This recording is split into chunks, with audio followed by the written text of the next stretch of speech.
Islandia memiliki salah satu budaya paling terbuka untuk hubungan intim dan nudisme, yang bisa mengejutkan orang-orang dari negara dan budaya lain.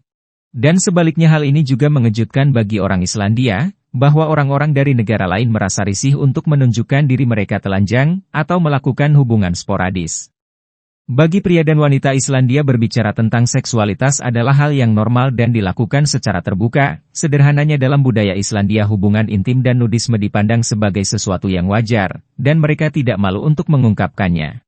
Wanita Islandia memiliki banyak pengaruh dalam masyarakat Islandia, dan juga dalam rumah tangga. Wanita Islandia biasanya adalah wanita yang gigih, berinisiatif dan tidak bergantung pada pria.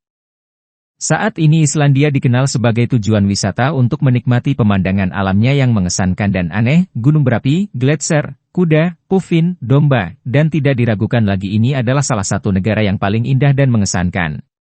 Selain pemandangan alam yang indah, di masa lalu juga ada pembicaraan tentang apa yang disebut akhir pekan yang kotor. Beberapa maskapai penerbangan terkenal di Islandia menyampaikan pesan kebebasan seksual ini dengan pesan ingin akhir pekan yang berani di Islandia, malam yang liar di Reykjavik, dan Miss Islandia menanti Anda. Orang Islandia mungkin melihat ini sebagai lelucon dan tidak menganggapnya serius. Bagi mereka, malam yang menyenangkan dengan seorang pria atau wanita benar-benar normal. Permainan pria atau wanita yang mengejar lawan jenis, adalah sesuatu yang mungkin hanya bisa dibayangkan oleh pria atau wanita Islandia. Blue Lagoon adalah salah satu tempat paling terkenal di Islandia, dan juga salah satu yang paling diingat jika Anda mengunjungi negara tersebut. Di lain waktu, setelah kencan pertama, wanita Islandia mungkin orang pertama yang mengundang pria ke rumah atau apartemennya.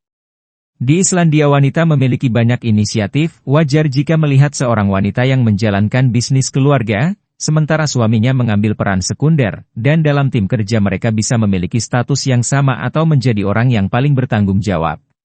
Hal ini berbeda dengan banyak negara di dunia, di mana laki-laki diharapkan untuk mengambil inisiatif dan perempuan jarang terlihat dalam peran kepemimpinan.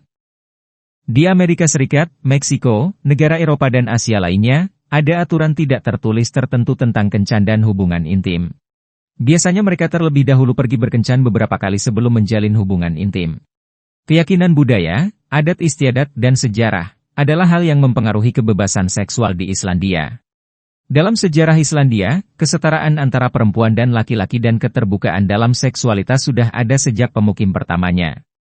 Pemukim pertama di Islandia adalah Viking Ingolf Arnarsson dan istrinya Halveig Frodadottir, yang menetap di Reykjavik pada tahun 874. Selama berabad-abad, sejak kedatangan Viking di Islandia, wanita tinggal di rumah membesarkan anak, menjadi pemburu dan petani. Meski ada juga pejuang wanita yang bisa mencapai posisi kepemimpinan. Budaya Viking memiliki sikap terbuka terhadap seksualitas, hubungan pranikah adalah hal biasa. Bahkan seorang wanita bisa mengikuti tes untuk melihat apakah calon suaminya bisa memuaskannya. Jika pria itu tidak melakukan tugasnya, dia bisa memutuskan untuk tidak menikahinya. Wanita bisa menikah sejak usia 15 tahun, seringkali dengan pria yang jauh lebih tua, dan keluarga dapat menyetujui pernikahan. Setelah menikah, wanita Viking memiliki banyak hak, seperti hak untuk bercerai atau mewarisi tanah. Alasan perceraian lainnya adalah mengenakan pakaian lawan jenis, menjadi homoseksual, atau menolak berhubungan intim untuk jangka waktu tertentu. Pada awal zaman Viking, hubungan di luar pernikahan diterima, tetapi kemudian menjadi kejahatan. Jika wanita atau pria tersebut ketahuan berselingkuh, mereka dan kekasihnya dapat dihukum berat. Pada tahun 1707 Islandia adalah bagian dari kerajaan Denmark, yang rajanya membuat undang-undang bagi setiap wanita Islandia untuk memiliki 6 anak, terlepas dari apakah dia menikah atau tidak. Dalam masa krisis, hal ini tidak dilihat sebagai sesuatu yang tidak adil, kejam, atau memalukan, tetapi sebagai sesuatu yang diperlukan agar penduduknya dapat bertambah.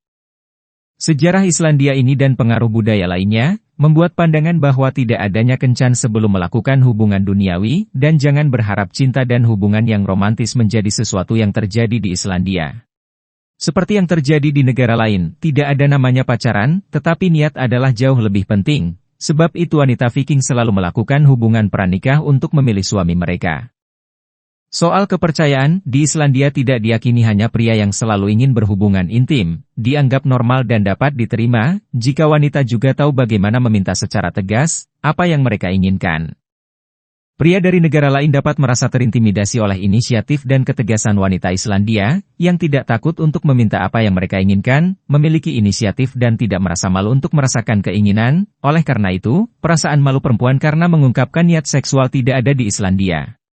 Seorang wanita yang mengungkapkan pikirannya diakini kuat, cakap, dan percaya diri. Jadi seorang wanita yang memiliki banyak pasangan tidak dihina, tetapi sebaliknya terlihat normal.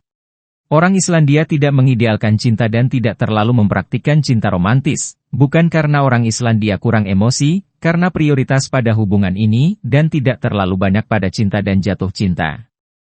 Di Islandia bulan terdingin adalah bulan Desember, Januari dan Februari, suhunya mencapai 3 derajat di bawah nol, sedangkan musim panas yang jatuh pada Juli dan Agustus, suhunya bisa mencapai 15 derajat Celcius. Musim dingin di Islandia tidak se-ekstrim di negara lain, yang suhunya dapat turun di bawah 10 derajat di bawah nol. Saat ini diperkirakan ada sekitar 60.000 pasangan menikah di Islandia, dari populasi 372.000 orang. Pernikahan di negara ini adalah sesuatu yang bisa mengejutkan Anda. Di negara lain, pasangan bertemu untuk beberapa kali kencan dan menjalin hubungan intim sebelum atau sesudah menikah, setelah menikah mereka memiliki anak. Tapi ini bukan hal yang umum bagi orang Islandia, biasanya yang pertama kali adalah hubungan intim dan kencan, kemudian hidup bersama dan memiliki anak jika mereka mau. Setelah beberapa tahun, Anda dapat mulai berbicara tentang menikah, karena itu ada sekitar 70% anak di Islandia, berasal dari orang tua yang belum menikah. Di Islandia, jika Anda telah berpisah atau bercerai, adalah normal untuk makan, bertemu atau bergaul dengan mantan pasangan Anda dan pasangan Anda saat ini.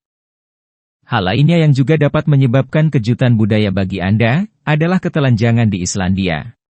Mandi dengan keadaan telanjang tidak menjadi hal yang tabu, Anda bisa melakukannya di pemandian air panas, dan jika beberapa orang Islandia lewat, mereka tidak akan melihatnya sebagai hal yang memalukan, karena dianggap sebagai cara berhubungan dengan alam.